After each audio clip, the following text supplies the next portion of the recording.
keeping me alive. The more I fall, the more I know you keep me alive.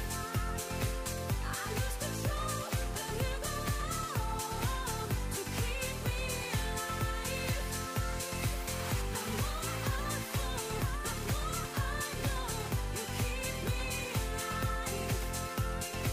I lose control, but you go on to keep me alive. Ooh, oh, you keep me and you save me. You hold me tight. Yeah.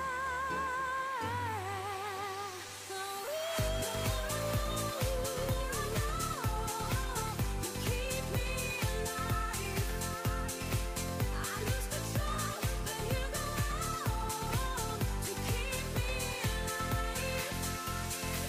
The more I fall, the more I know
rush. I won't let you down. Give me a little FaceTime with the baseline. Give me a little FaceTime with the baseline. Give me a little FaceTime with the baseline. Give me a little FaceTime with the baseline. Give me a little FaceTime with the baseline. Give me a little FaceTime with the baseline. Give me a little FaceTime with the baseline. Give me a little FaceTime with the baseline. Can't help what I'm feeling, and I just won't let you go. Can't help what I'm feeling, and I wanted you to know. I always get a rush when you are around, and there's no need to rush. I won't let you down.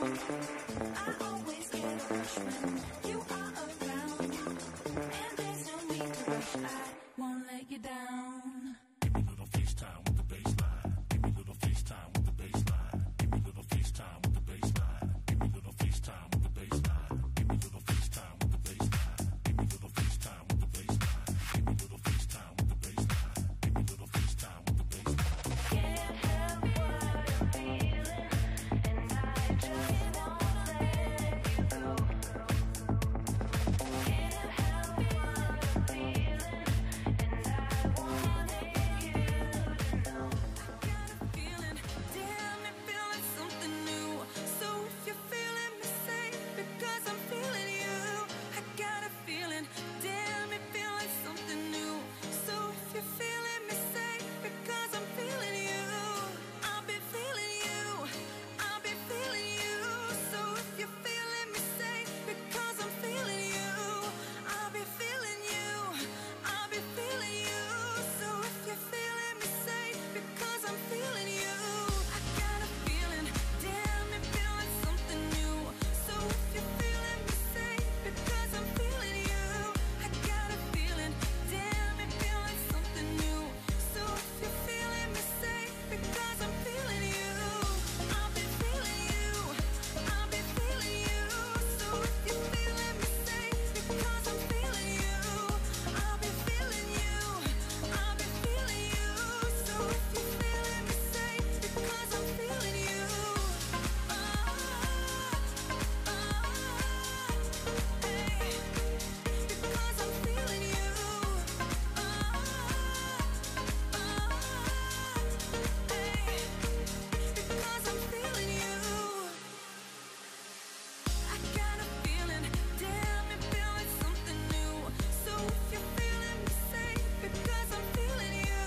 I got a feeling, damn it, feeling something new.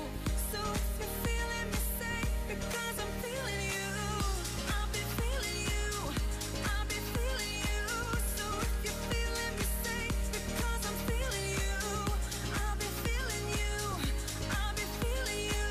So if you're feeling me, say because I'm feeling you. Hey, because I'm feeling you. Hey, because I'm feeling you. Hey, because I'm feeling you. Hey, because I'm feeling you. I got a feeling, damn it, feeling something new. So if you're feeling me, say because I'm feeling you. I got a feeling, damn it, feeling something new. So if you're feeling me, say because I'm feeling you. I'll be feeling you. I'll be feeling you. So if you're feeling me, say because I'm feeling you. I'll be feeling you. I'll be feeling you. So if you're feeling me, say because I'm feeling you. Hey, because I'm feeling you.